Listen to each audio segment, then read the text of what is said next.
विश्व हिंदू परिषद स्थापना दिवस का हुआ आयोजन। मुख्य वक्ता के रूप में सुंदरलाल कटारिया ने दिया उद्बोधन।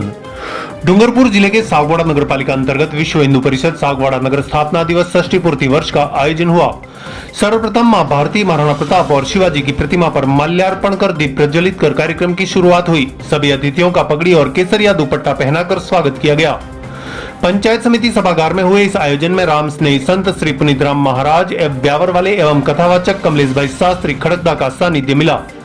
मुख्य वक्ता के रूप में सुंदरलाल कटारिया प्रांत सह मंत्री ने उपस्थित नागरिकों को संबोधित करते हुए कहा कि हिंदू समाज का जागरण, सामाजिक समरसता और विदेशों में रहने वाले हिंदुओं की सुरक्षा करने के उद्देश्य से विश्व हिंदू परिषद की स्थापना आज से 60 वर्ष पहले 1964 में हुई थी और आज तक अनवरत हिंदू संस्कृति समाज को जागृत करने और विश्व हिंदू परिषद कार्य कर रहा है। भगवान कृष्ण के उपदेशों के अनुसार अनुसरण करते हुए विश्व हिंदू परिषद अपना कार्य कर रहा है और सभी संतों को एक साथ लाने का कार्य विश्व हिंदू परिषद ने किया है।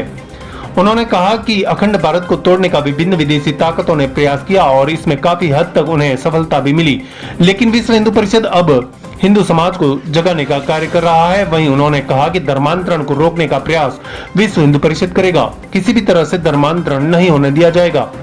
इस अवसर पर विश्व हिंदू परिषद जिला अध्यक्ष रवि प्रताप पारगी, अमृतलाल पाटीदार जिला विभाग मंत्री, कन्हैयालाल पंचाल नगर अध्यक्ष, आशीष शर्मा जिला सहमंत्री, श्री श्री उत्तम गोपाल कृष्ण गौशाला सागवाड़ा के संयोजक मुकेश भोई, नाहर सिंह चौहान गोड़ापला, कृष्णपाल सिंह चिखली, करण सिंह गेहूंवाड़ा, राजू माली, प्रकाश खटिक, महेश कलाल, अनुराग पाठक, श्याम भट्ट, प्रदीप गामोट, अनिल वाडेल, देवीलाल पंचाल, हसमुख भाई, निखिल गुप्ता, भागवत सत्संग समिति के अध्यक्ष दिनेश शर्मा सहित विश्व हिंदू परिषद, बजरंग दल, हिंदू युवा वाहिनी, दुर्गा शक्ति एवं विभिन्न हिंदू संगठनों सहित सर्व सनातन समाज के लोग मौजूद थे।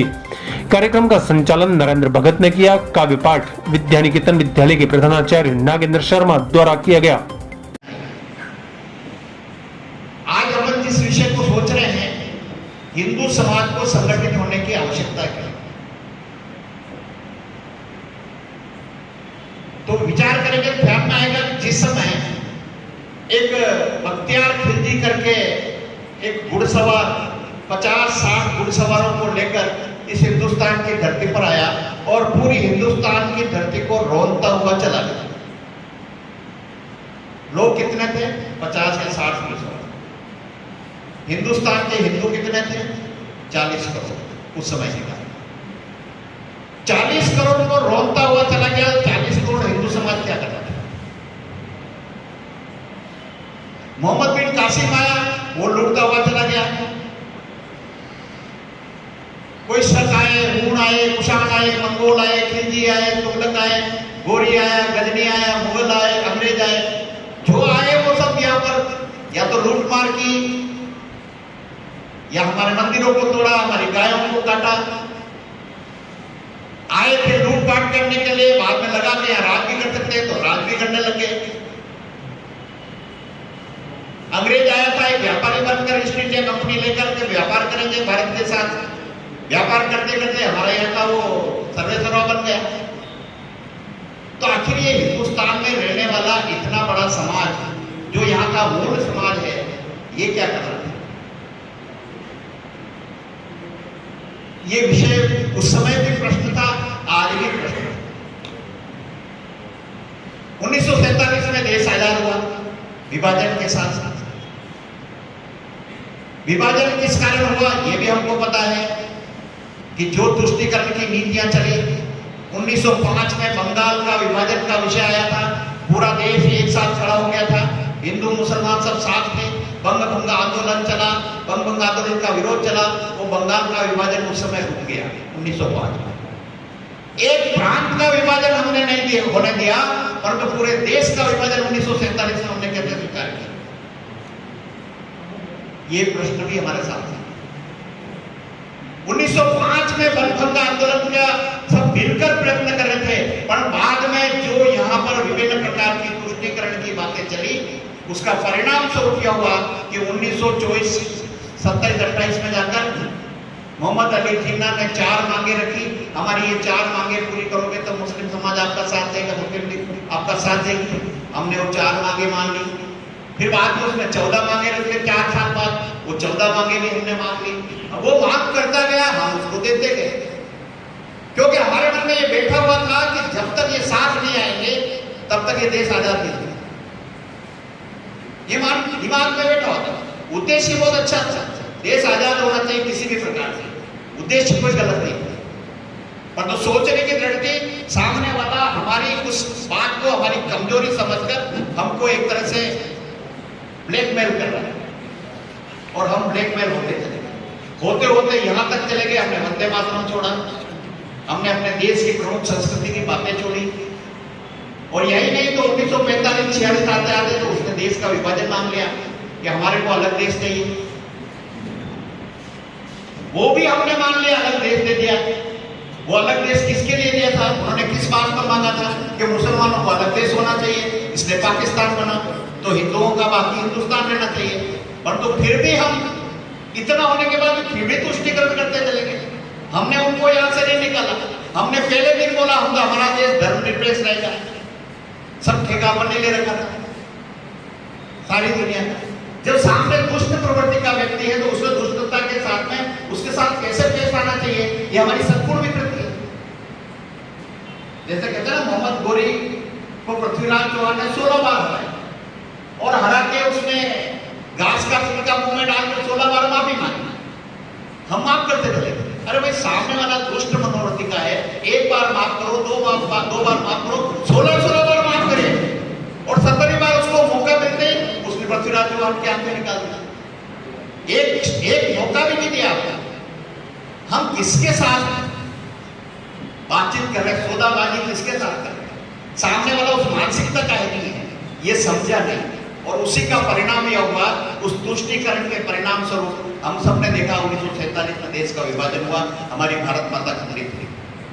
हम जिस भारत माता की जयकार करते हैं, जिस भारत माता को सशरीर पूजते हैं, जिस भारत माता के पुत्र होने का गौरव हम रखते हैं, हमारी भारत माता के टुकड़े हो गए, परंतु हमारे देश का समाज फिर भी नहीं करेगा।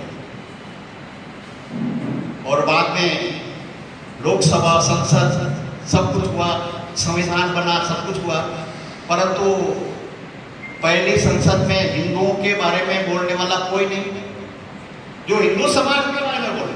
अब देश आजाद हुआ, हिंदुओं का देश हिंदुस्तान रहा, मुसलमानों का देश पाकिस्तान बन गया, तो भी हिंदुओं के लिए बोलने वाला संसद में कोई नहीं, एक ही हिंदुओं के बारे में बोलने वाला। तो हिंदू समाज का क्या होने वाला है आने वाले समय में, ये उस समय साफ नजर आने लगा। उस परिस्थितियों में विश्व हिंदू परिषद स्थापना, उस समय के वरिष्ठ संतों ने, महानुभावों ने मिलकर चिन्मयानंद जी के आश्रम मुंबई में, उस आश्रम में 7 प्रमुख लोगों ने मिलकर निर्णय किया, हिंदुओं का संगठन होना चाहिए, नहीं तो आने वाले समय में पहले इतने आक्रांत आए, ये सब आए, और बाद में अब भी जाने के बाद, अंग्रेज जाने के बाद भी ये फिर कोई नया एक हमारे ऊपर आ जाए, तो हिंदू समाज को संगठित करना चाहिए।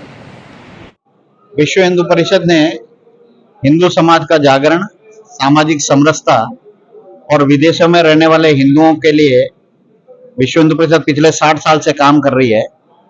कृष्ण जन्माष्टमी के दिन काम प्रारंभ हुआ और कृष्ण के उपदेशों को लेकर विश्व हिंदू परिषद काम कर रही है, और इसलिए धर्म की रक्षा करना, ताकि धर्म हमारी रक्षा करे, धर्मो रक्षति रक्षिता का मंत्र लेकर विश्व हिंदू परिषद काम कर रही है। और पिछले 60 सालों में विश्व हिंदू परिषद ने समाज जागरण के लिए विभिन्न प्रकार के प्रयोग किए, और उसी का परिणाम है भगवान भव्य राम मंदिर निर्माण, और इस देश में सभी संतों को एक साथ लाना, एक मंच पर लाना, ये सब मुख्य रूप से विश्व हिंदू परिषद ने किए।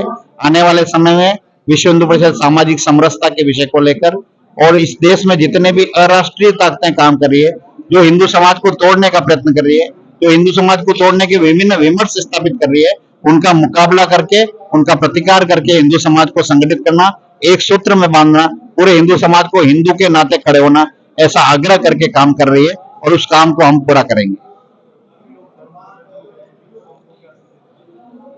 धर्मांतरण का शुरू से ही विश्व हिंदू परिषद विरोध करती रही है।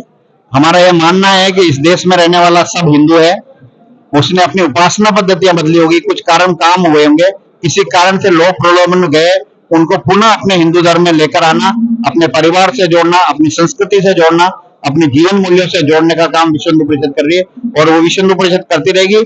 आने वाले समय में जो भी ऐसे विभिन्न ताकतें हैं, विधर्मी ताकतें हैं जो इस देश को तोड़ने का प्रयत्न कर रही है, उनका भी प्रतिकार करेंगे और उनको सबको भी जो भी उनसे भ्रमित हो रहे हैं उन सबको पुनः अपने मूल धर्म में लाकर हम काम करेंगे। ये विश्व हिंदू परिषद का उद्देश्य है।